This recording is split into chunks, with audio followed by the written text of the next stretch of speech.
Hello viewers, welcome to Swati's YouTube channel. और आज की वीडियो में आप देखोगे दुर्गापुर टू रानीगंज में सबसे ज़्यादा क्रिएटिव पंडाल्स कहाँ पे बनाई गई थी। और ये वीडियो थोड़ी सी लेट हो गई, मुझे पता है, और मुझे टाइम पे डालनी चाहिए थी, पर कुछ अनफॉर्चुनेट सर्कमस्टांसेस आ गए तो मैं टाइम पे नहीं डाल पाई। फिर भी अगर आपने पंडाल हॉपिंग नहीं की है दुर्गापुर टू रानीगंज में, और अगर आप वेस्ट बंगाल से बाहर रहते हो, तो आई एम श्योर आप रिलेट कर पाओगे और देखना भी चाहोगे, तो ये वीडियो आप सबके लिए।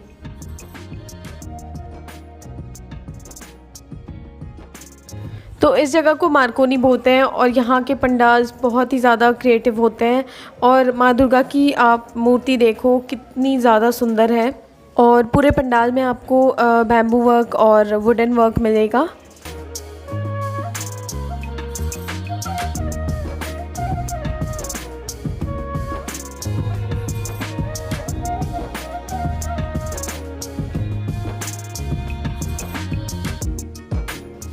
और साथ में यहाँ पे एक छोटी सी मेला भी बैठती है, तो यहाँ पे इयररिंग्स के बहुत सारे ऑप्शंस थे जो सिर्फ 40 to 50 रुपीज़ में अवेलेबल थे सारे के सारे।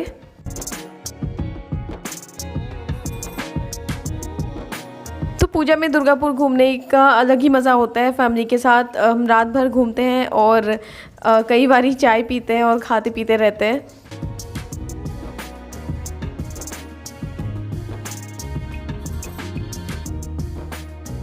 उसके बाद हम गए, ये है चौतुरंगा बोलते हैं इस जगह को, और यहाँ पे राम मंदिर बनाई गई थी। बहुत ही भव्य थी और बहुत ज़्यादा ही सुंदर लग रही थी।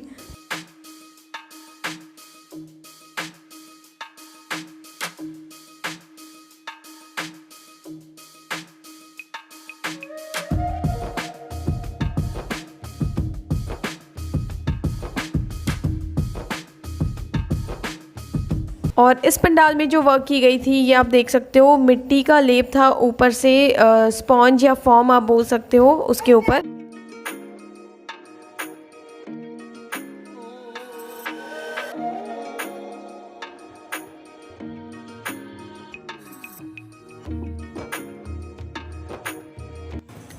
उसके बाद हम आए थे उर्वशी, और इस जगह को अंबुजा भी बोलते हैं। और यहाँ पे बनाई गई थी मायापुर की फेमस वैदिक टेंपल, जो कि इंडियाज़ लार्जेस्ट वैदिक टेंपल है और अभी कंस्ट्रक्ट ही हो रही है। और ये भी बहुत ही सुंदर पंडाल थी। और इन सारे पंडाल्स में जो मुझे सबसे ज़्यादा क्रिएटिव लगी और आप भी देख के दंग रह जाओगे, वो मैं आपको ज़रूर दिखाऊंगी। आप प्लीज़ वीडियो को पूरी कंटिन्यू करें।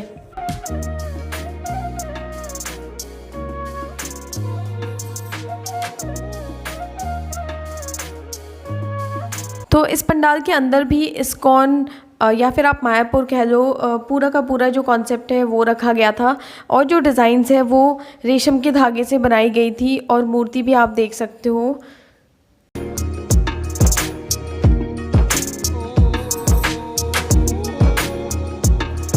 तो हमने डिनर भी किया था और बहुत ही अच्छी रेस्टोरेंट थी, उसकी मैं अलग से व्लॉग डालूंगी। आप ज़रूर चैनल को सब्सक्राइब करें ताकि आप वो व्लॉग देख पाएँ, और मैं आपको ज़रूर रेकमेंड करूँगी वो रेस्टोरेंट। तो अंबुजा के बाद फिर हम आ गए अग्रणी क्लब, जो कि है बेनाचिटी में। और यहाँ की पंडाल तो अल्टीमेट होती है। पिछले साल बहुत ही ज़्यादा सुंदर थी, और इस बार भी पूरे जो पंडाल का कॉन्सेप्ट है वो मुझे महाभारत की याद दिला रही थी। तो पंडाल घूमते घूमते बज गए थे रात के 2:30, और मैंने फिर से चाय पी, क्योंकि आप घूमते हो तो आपको थकान भी होती है और चाय से बेस्ट कुछ भी नहीं है। और फिर हम आ गए भिड़ंगी मोड़, इसे नवरन भी बोलते हैं। और यहाँ पे बहुत ही बड़ी सी मेला लगती है और आपको ज़रूरत की बहुत सारी चीज़ें मिलती हैं। और यहाँ का जो पंडाल था वो रोम के सेंट पीटर्स बेसिलिका चर्च के ऊपर बेस्ड था। और आप देख सकते हो ऑलमोस्ट एग्जैक्ट बनाई गई थी। अंदर में आप देखोगे, ये देखो आप।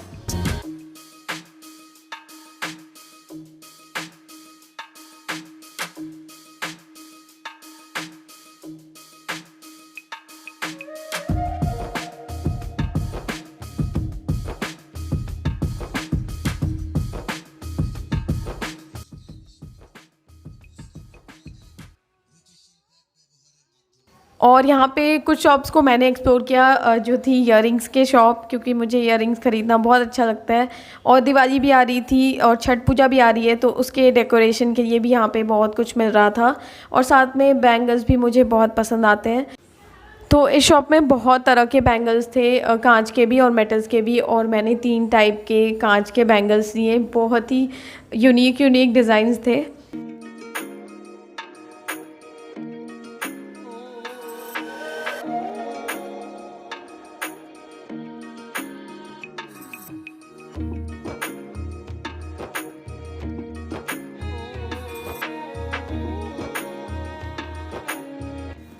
और उसके बाद हम आ गए थे गोपाल मार्ट, और यहाँ पे जापानीज़ कॉन्सेप्ट की जो पंडाल है वो बनाई गई थी।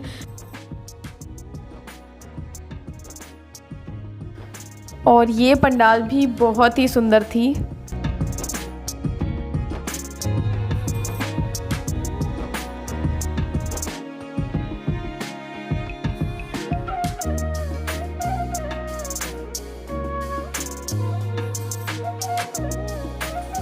उसके बाद ये है इस ब्लॉग की लास्ट पंडाल, और ये थी रानीगंज राजबाड़ी में। और ये most unique and creative pandal लगी। अभी तक मैंने इतने सालों में इस तरह के कॉन्सेप्ट नहीं देखे कहीं पे। और यहाँ के पंडाल जो हैं वो स्टोन एज पे बेस्ड थे, मतलब पहले ज़माने में जो वन मानुष हुआ करते थे वो किस तरह से रहते थे। और ये अंडरग्राउंड बनाई गई थी, बहुत ही यूनिक थी। आपको मतलब देख के ताज्जुब होगा कि किसने सोचा होगा ये। और यहाँ पे आप देख सकते हैं वन मानुष जो है वो फ़िश का शिकार कर रहे हैं। और ये जो पौधे लगे हुए हैं, ये आपको हैरानगी होगी, ये रियल में थे। और इससे 3 महीने लगे थे मतलब बढ़ाने में। इसे 3 महीने पहले ही रोप दिया गया था, और ये इतने बड़े हो गए जब तक पूजा आई।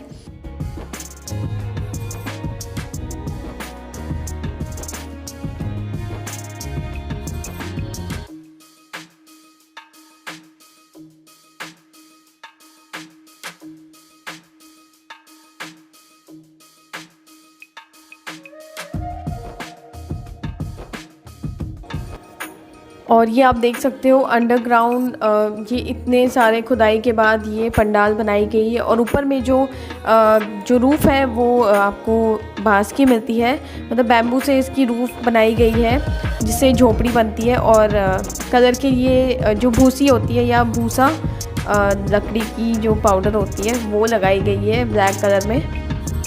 और उस टाइम पे आप देख सकते हो किस तरह से आग जलाई गई थी और फॉसिल्स पाए जाते थे, वो सारा कुछ यहाँ पे दिखाया गया है। ये देखो आप फॉसिल्स।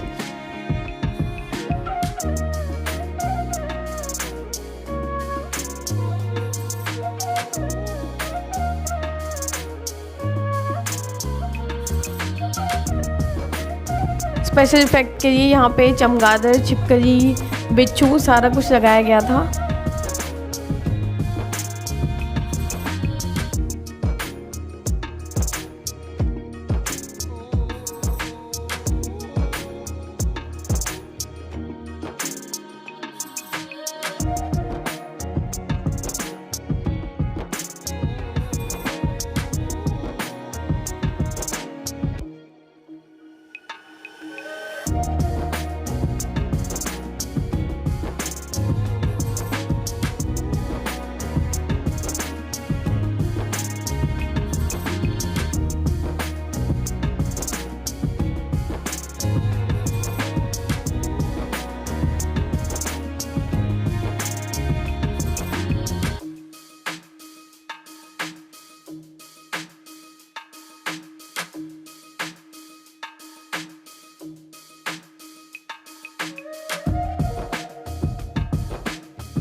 और ये है यहाँ की मूर्ति जो कम्प्लीटली सैंड एंड मिट्टी से बनाई गई थी, और बहुत ही यूनिक लग रही थी। सच में कोई भी फैंसी चीज़ें नहीं थी, और ऐसा लग रहा था कि अगर स्टोन एज के टाइम पे दुर्गा पूजा मनाई जाती तो वो इसी तरह से सेलिब्रेट करते।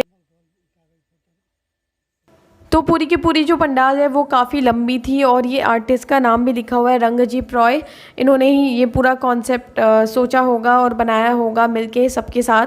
और एक बात मैं बता दूं, अगर आपने मिशन रानीगंज देखी हुई है या फिर आपने रियल जो कोयला खदान होती है वो देखी हुई है तो आप काफ़ी रिलेट कर पाओगे। ये पंडाल हूबहू आपको सेम फीलिंग देती है कि आप खदान के नीचे चल रहे हो। तो और एक इंटरेस्टिंग बात मैं बता दूं, अगर आपने रियल खदान नहीं देखी है कैसी होती है तो मेरे आने वाले नेक्स्ट व्लॉग में आप देख सकते हो कि अंदर से कोयला खदान कैसी होती है, क्या क्या प्रोसेस होते हैं उनके, किस तरह से वो नीचे जाते हैं। क्योंकि मैं भी एक्चुअल में गई थी और स्पेशली ये जो मूवी आई है मिशन रानीगंज, उसी के लिए मैं ये व्लॉग लेके आ रही हूँ आपके लिए, ताकि आप भी देख सको कि मूवी में जो कुछ भी दिखाया गया है वो कितना रियल है। इससे आप चैनल को, बेल आइकन को ऑल पर प्रेस करके सब्सक्राइब ज़रूर कर लें।